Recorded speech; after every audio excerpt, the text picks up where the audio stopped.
ABC. When you sing, you begin with C, D, E, or is it Do, Re, Mi? The Sound of Music has long been one of the world's most beloved movies, enjoyed by audience in many countries, reportedly even in the isolated state of North Korea. Its charming story and cheerful blonde children dressed in colorful costumes, singing joyful songs and dancing with delight, has the power to lift anyone's spirit and provide comfort from everyday troubles. It is no surprise that the movie became a Christmas television staple on channels around the world. When browsing amateur-made movies on platforms such as YouTube and Dailymotion, one can find countless school and home productions reenacting songs from the movie. It is heartwarming to see children from different ethnic backgrounds and from many parts of the world enjoying themselves while singing songs from The Sound of Music. Mountain is a quite interesting symbol in many different cultural contexts. In some culture, for instance, in the Biblical culture, to climbing over the mountain is really a sense of have a new beginning and come over what has happened before.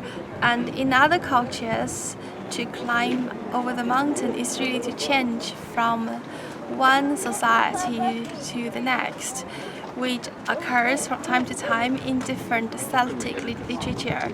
And for me, to climb every mountain is really forever linked with, again, the sound of music. To climb over the mountain, to chase a dream, regardless what happened ahead of you. As a teenager, I often felt inspired by Mariah's determination to bring the one-trapped children into the wonderful world of music. As an adult, however, watching the movie again changed my perspective. I began to see Mariah acting less as a governess and more as a spiritual guide during the children's journey of learning and growth. The children constantly look to her for signals and approval whenever they are with her. Before long, they became deeply attached to her, almost as if she were their salvation. The mountains, which appear so beautiful and freeing at the beginning of the movie, can also be seen as an isolated space where Mariah has every opportunity to shape them according to her own understanding of life, rather than encouraging them to discover their own truth and decide who they wish to become.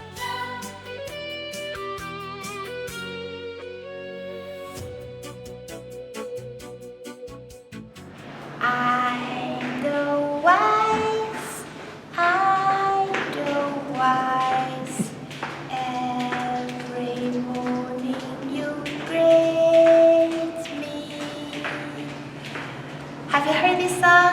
You probably have. But do you want to know a secret? Very few Austrians know what this song is.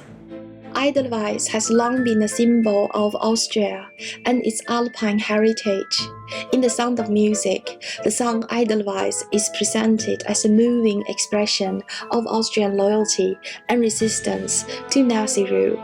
Yet, this is also problematic.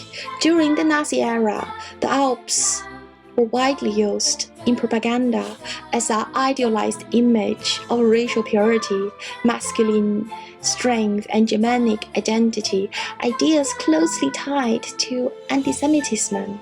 Because of this history, using Alpine imagery as a symbol of innocence and patriotism carries troubling association that the movie largely overlooks.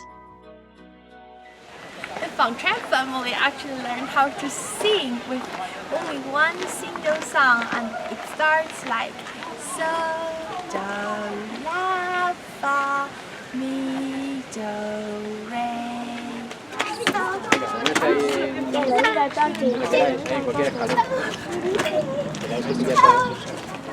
That is how they start to learn the music. That is the Sound of Music way. Do you know it's true? No, it's not true. There is actually a very talented priest who was involved in their singing? In the movie, Mariah is portrayed as a Übermenschen of the family life, a superwoman who teaches children to sing in harmony, solves problems through kindness and reason, and effortlessly becomes accepted as their stepmother. She seems able to achieve everything simply by being pleasant and capable. Why is this portrayal problematic? Children who lost their mother only a few years earlier would realistically feel grief, resistance, and mixed emotions.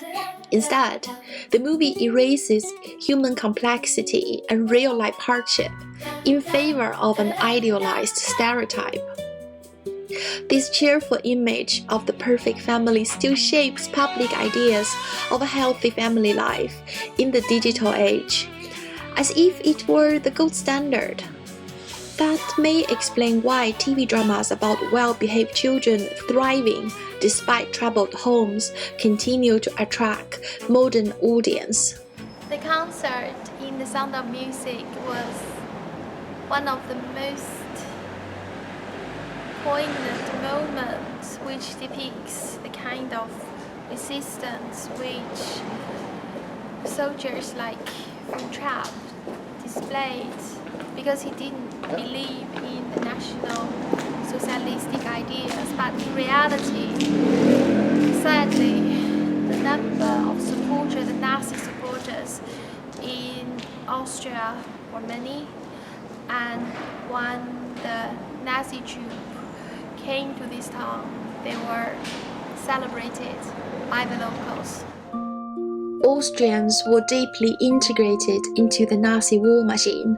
When visiting thermal concentration camps in Central Europe, we learned a disturbing historical fact. Many camp commanders were Austrian and openly expressed their support for the Nazi regime with pride and confidence. During the war, speaking out against Nazism was not only dangerous, anti-Nazi views were also far from widely accepted amongst many Austrians, especially in the late 1930s. To me, the post-war first victim myth did more than allow Austria to distance itself from a shameful past. It also discouraged later generations from confronting how rigid Germanic family hierarchies and conformities could continue to promote obedience and a single accepted worldview, rather than independent thought and self-reflection. Telegram! Telegram has arrived! Telegram! Daddy, can I leave the table now? I finished my dinner dutifully. Of course, Lizzo. And she came here and she danced with Rolf and they're singing I am 16, going on 17, innocent as a rose. The gazebo scene is iconic because it captures the bittersweet excitement of first love, while also symbolizing the loss of innocence in a changing world. For me, however, the more unsightly moment comes later, when both Lizzo and Mariah sing the same tune. Their exchange suggests that young women are too inexperienced to trust their own judgment and must rely on adult guidance to tell right from wrong. It implies that older authority figures know best, while teenage girls should doubt their own convictions. As a modern woman, I find that message troubling. Not every stepmother or adult mentor has the best intentions. And even good intentions do not always lead to wise advice in a changing world. From that perspective, the movie is not entirely a feel-good story it first appears to be.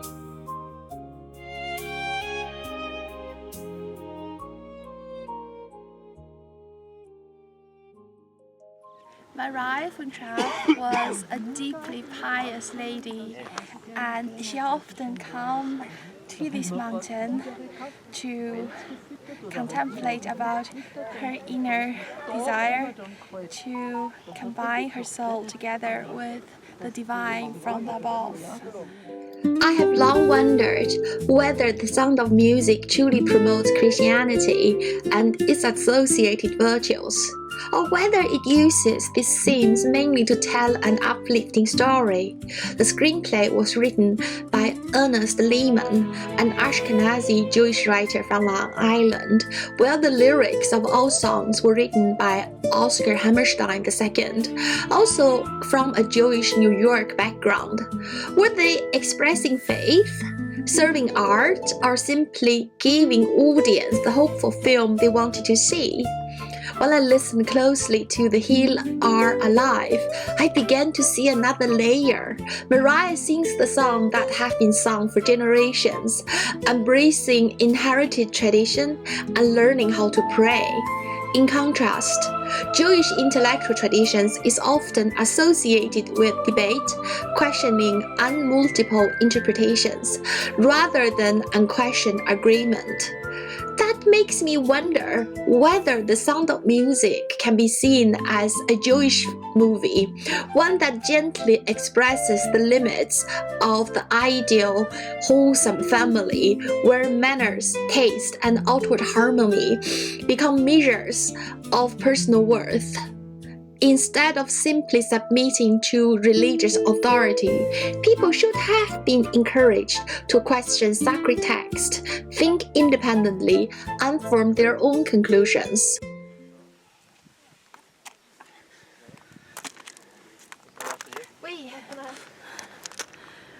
The view from here is heavenly, fantastic. Climb every mountain, like the spirit of the Renaissance humanist Francesca Petrarch, gazing into the unknown, suggests that reaching new heights can reveal what truly matters. As a child, I loved every song from The Sound of Music. When my mother and I traveled on crowded buses through busy streets, I could never resist singing the melodies. Those songs felt warm, joyful, and timeless. As an adult, however, I have begun to question how deeply this movie still shapes the modern music industry and our idea of what family-friendly music should be. When I saw a Sound of Music tour bus in Salzburg with visitors from many countries singing on cue from the guide, I wondered why people so easily trade independent reflection for a sense of belonging, even among strangers. Perhaps that is why institutions such as the church have held such influence. People often sing along before considering the meaning of the words.